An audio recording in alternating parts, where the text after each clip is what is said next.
حضور غوث پاک رضی اللہ تعالیٰ عنہ نے 40 سال دین کا کام کیا. صبح کے وقت فقہ کا درس دیتے تھے فجر کے بعد، کچھ دیر کر ناشتہ کرتے سو جاتے، پھر آ کے مدرسے میں پڑھاتے باقاعدہ بچوں کو.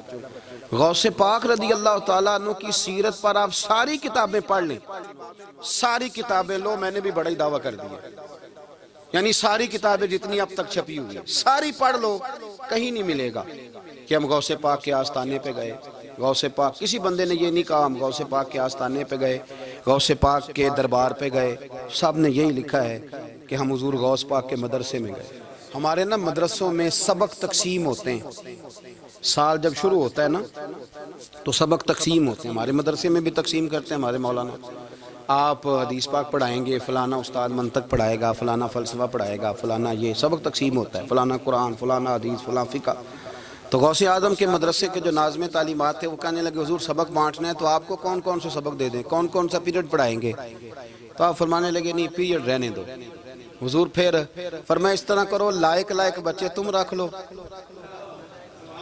اور نلائق سارے مجھے دے دو، میں جانوں اور نلائق جانے، نلائق سارے میرے. غوث پاک رضی اللہ تعالیٰ نلائق سارے رکھ لیے، کند ذہن. اور حضور غوث پاک ان کو اسباق پڑھایا کرتے، ان پر محنت کرتے. فجر کے بعد فقہ کا درس، 10 بجے مدرسے کی کلاس، زور کے بعد حدیث پاک کا درس، مغرب کے بعد تفسیر بیان کرتے. بانج علموں جو کرے فقیری وہ کافر مرے دیوانہ. اور عشاء کی نماز کے بعد ہفتے میں 3 جلسوں سے خطاب. اور یہ سارے کام کر کے نا تو پھر بھی غوث اعظم جب دنیا چلی جاتی تو وضو کر کے مصلی پہ بیٹھ جاتے. اور 40 سال بیت گئے، ساری رات اللہ کی بارگاہ میں عبادت کرتے. 40 سال حضور غوث پاک کو اللہ نے بڑا اعزاز دیا، کتابیں لکھی، ڈیوٹی کی، محنت کی، کوشش کی پوری دنیا میں. میں پہلے بھی بتا چکا ہوں، پھر بتاتا ہوں. یہ جو صلاح الدین ایوبی کا بہت نام لیتے ہیں نا، بہت بڑے مجاہد تھے. صلاح الدین ایوبی کے ساتھ 70,000 کی فوج تھی، سارے کے سارے غوث پاک کے مرید تھے. صلاح الدین ایوبی نے حضور غوث پاک کی زیارت نہیں کی پر تعلیم غوث پاک کے مدرسے میں حاصل کی. اس کو بڑا شوق ہو نا کتابیں دیکھنے کا، وہ میرے پاس آئے، میں دکھاؤں گا انشاءاللہ. صلاح الدین ایوبی حضور غوث پاک کے مدرسے کا طالب علم ہے. یہ آپ کے ملک میں 2-3 دن سے رٹا چل رہا ہے، وکیلوں کا، ڈاکٹروں کا، کل سے یونیورسٹی کا بھی چل گیا ہے. یہ لڑائی کسی مولوی 2 گروپوں میں ہوئی ہوتی نا، چلو نام بولو، میں نے پتہ ہے اگلی گل دے. کسی مولویوں کے 2 مدرسوں میں ہوتی نا تو جو طوفان اٹھنا تھا نا ہر چوک میں، مولوی لڑاندے ہی بڑا نہیں. یہ بڑی میں نے دعوت دی تھی پرسوں، میں نے کہا جب وکیل مکمل تعلیم کر لینا اسے 2 سال مدرسے میں لاؤ، ہم اسے سکھائیں گے اٹھنا کیسے ہے، بیٹھنا کیسے ہے.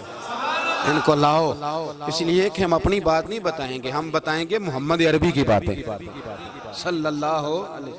مہربانی کرو، مجھے کوئی شکوہ نہیں ان سے، کوئی کسی قسم کا نہیں. اس لیے کہ ہمارے ملک میں نا احتجاج کا کلچر پرموٹ کیا گیا، ہم نے یہ ماحول بنا کے دیا ہے سڑک بلاک کرنے کا. یہ ہمارے قریب ایک گاؤں ہے تو روز ڈکیتیاں ہوتی تھی، بچہ بھی قتل، پولیس والے سنتے ہی نہیں تھے. ان بیچاروں نے روڈ بلاک کیا تو سب صحیح ہو گیا، اسی وقت سارا کچھ ہو گیا. اب پہرے داری بھی لگتی ہے، اب چوکیاں بھی قائم ہو گئی، سب کچھ ہو رہا ہے. مزاج بنا دیا ہم نے. یہ عدم برداشت ہے، یہ کلچر خطرناک ہے، یہ کلچر تباہ کرے. وکیل کوئی غیر نہیں، ہمارے اپنے بھائی ہیں. کون ہے وہ؟ ڈاکٹر کون ہے؟ ہمارے اپنے. یہ جو بچے یونیورسٹی میں لڑے کون ہیں؟ ہمارے اپنے. ہم ان کو کاٹ کے نہیں پھینک سکتے، یہ کوئی دوسرے لوگ نہیں. سب کو ضرورت ہے ایک دوسرے کی، لیکن خدا را مہربانی کرو معاشرے میں برداشت کا کلچر پیدا کرو، سکون کا کلچر پیدا کرو، سہنا سیکھو. سنو ایک بات کرتا ہوں، اللہ کرے کہ میں سمجھا سکوں. سارے فیصلے خود نہ کرو. اگر تمہیں نظر آئے نا کہ آپ کے ساتھ کہیں ناانصافی بھی ہو رہی ہے تو ساری عدالتیں دنیا میں نہیں لگنی، ایک قیامت میں بھی لگنی ہے. ہاں امام حسن کو زہر دے دیا گیا تو امام حسین کہنے لگے بھائی بتاؤ کس نے دیا ہے؟ فرمایا حسین اگر وہ نہیں جس پر مجھے شک ہے تو میں کسی آدمی کا بلا وجہ تمہیں نام کیوں بتا دوں؟ کہا پھر بھائی آپ اشارہ تو نہیں بتا دے. تو فرمایا حسین اگر وہی ہے نا جس پر مجھے شک ہے تو پھر بھی میں نے فیصلہ اپنے رب پہ چھوڑ دیا. فرمایا میرے رب سے زیادہ بہتر فیصلے کرنے والا کوئی موجود کچھ فیصلے اللہ پہ چھوڑ دیں. آپ یقین کریں آپ کو بڑا ہی مزہ آئے گا, آپ کو سکون آئے گا زندگی میں. کچھ فیصلے اللہ پہ چھوڑو, برداشت کا کلچر پروموٹ کریں اس وطن کے اندر. یہ بڑا پیارا ملک ہے, اس میں برداشت کا کلچر پیدا کریں. وکیل کو ہر وقت ڈاکٹر کی ضرورت ہے, ڈاکٹر کو ہر وقت وکیل کی ضرورت ہے. ہم ایک دوسرے کے بغیر دیکھیں نا, میں نے آئین بھی رکھا ہوا ہے پاکستان کا, لیکن اس کے باوجود کو مسئلہ بن جائے تو میں کسی وکیل صاحب کو فون کرتا ہوں. میرے دوست ہے, میں پوچھتا ہوں کہ یار یہ مسئلہ ہے, اس کا کیا حال ہے. ہم مل کے رہتے ہیں معاشرے میں. برداشت کے کلچر کو پروموٹ کریں, پیار کریں, محبت بانٹیں. یہ وطن ہے, اس کو مل کے سنواریں گے تو انشاءاللہ تعالیٰ یہ رسول اللہ کے دین کا قلعہ بنے گا بڑا مضبوط. اس سے پیار کریں. مثبت غلط بات ہے تو اس کو آپ سمجھائیں, اس پر تبلیغ کریں, لیکن یہ نہ کریں کہ آپ عدم برداشت کا ماحول پیدا کریں. حضور غوث پاک رضی اللہ تعالیٰ عنہ دین کا کام. ایک بات, اللہ والوں کے پاس لوگ دعاؤں کے لیے جاتے ہیں. کیوں جاتے ہیں؟ سنو, میرے ساتھ ایک شخص رہتا ہے, صبح سے شام تک میری ڈیوٹی کرتا ہے, نوکری کرتا ہے, خدمت کرتا ہے, گاڑی چلاتا ہے, یہ کرتا ہے, وہ کرتا ہے. ایک صاحب ہیں جو 3 سال کے بعد ملتے ہیں. وہ جو 3 سال کے بعد ملتے ہیں وہ شکوہ کرتے ہیں کہ پیر صاحب اس کی بات زیادہ مانتے ہیں. تو پیر صاحب اب کدھر جائیں, یہ سارا دن پیر صاحب کی مانتا ہے. نہیں سمجھ آ رہی ہے آپ کو بات؟ یہ مزاج ہے نا جی. ایک بندہ سارا دن دنیا داری کرے, مال کمائے, پتہ نہیں جھوٹ بولے, بڑا کچھ کرے, اور ایک اللہ کا ولی جو اپنا بنائے کچھ نہ, سارا دن رسول اللہ کی باتیں کرے, سارا دن اللہ کے دین کی خدمت کرے. اور بھائی وہ جب ہاتھ اٹھاتا ہے نا تو پھر اللہ اس کی بات کو قبول کرتا ہے. کچھ میرے خاص ہیں, کچھ تیرے خاص ہیں, تو کچھ رب کے بھی خاص ہیں. اور اس پر بھی میں پہلے آیت پڑھ لوں گا تاکہ دلیل مضبوط ہو جائے. اللہ فرماتے ہیں واللہ یختص برحمتہ من یشاء, فرمایا میں نے کچھ بندوں کو اپنی رحمت سے اپنا خاص بنا لیا. کچھ بندے اللہ کے بس اللہ کی بارگاہ میں وہ دعائیں کرتے ہیں تو اللہ قبول فرما لیتا ہے. پتر اللہ ہی دیتا ہے, لیکن اللہ کا ولی دعا تو کر سکتا ہے نا. اللہ کا ولی, میری بات کی سمجھ آ رہی ہے؟ بیٹا کون دیتا ہے؟ اللہ. حضرت محدث اعظم رحمۃ اللہ علیہ کے پاس ایک شخص نے آ کے کہا جی ولی اللہ بیٹا دے سکتا ہے؟ آپ فرمانے لگے ولی اللہ اللہ سے ملا سکتا ہے؟ جی وہ تو ہے ہی ولی اللہ, تو اس نے ملا دینا ہے. تو فرمایا جو اللہ سے ملا دے بیٹا تو چھوٹی سی بات ہے. تو دیکھ نہ کہ جو اللہ تک تجھے لے گیا تو پھر پتر پیچھے رہ گیا. لیکن بیٹا دیتا کون ہے؟ بول کے بتائیں, بول کے. اللہ دیتا ہے. دعا کون کرتا ہے؟ اللہ کا ولی دعا کر دیتا ہے. بی بی آ گئی روتی ہوئی غوث پاک کے پاس, کہنے لگی 6 بیٹیاں ہیں. خامد اور سسر کہتے ہیں کہ 7ویں بھی بیٹی ہوئی تو طلاق دے دیں گے. تھوڑا سا اگر بندہ مالدار بھی ہو تو پھر وہ ہمارا دماغ جہاں مرضی چلتا ہے نا جی. یہ جہالت آج بھی بہت ساری جگہوں پہ پائی جاتی ہے. تہذیب سکھاتی ہے جینے کا سلیقہ, تعلیم سے جاہل کی جہالت نہیں جاتی.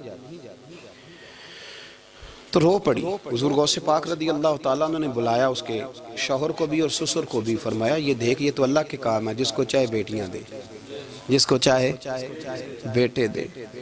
تو جو نہیں مانتے پھر غوث پاک کی بھی نہیں مانتے. انہوں نے کہا جی نہیں دی, میں تو نکاح کروں گا. چلے گئے تو غوث پاک کی بارگاہ میں وہ بیٹی اور اس کا باپ اور اس کی ماں پھر آئے, کہنے لگے حضور مہربانی فرمائیں. پھر اللہ کے ولیوں کے پاس ایک قوت ہوتی ہے جس کا نام مصلی ہے. مصلی بہت بڑی طاقت, بہت بڑی. حضور نے فرمایا دعا صلاح المومن, فرمایا دعا مومن کا ہتھیار ہے.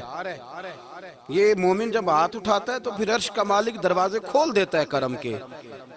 حضور غوث پاک نے مصلی بچھا لیا اور رو پڑے, کہنے لگے مالک کریم اس بی بی کے دل میں کس نے بات ڈالی تھی کہ عبد القادر کے دروازے پہ جا. دیکھیں منانے کا انداز, منانا آتا ہے نا. اللہ کس نے اس کے دل میں بات ڈالی کہ عبد القادر کے دروازے جا, کس نے ڈالی؟ اور مالک اگر تو نہیں ڈالی تھی تو کیا تو اب اپنے عبد القادر کو رسوا کرے گا؟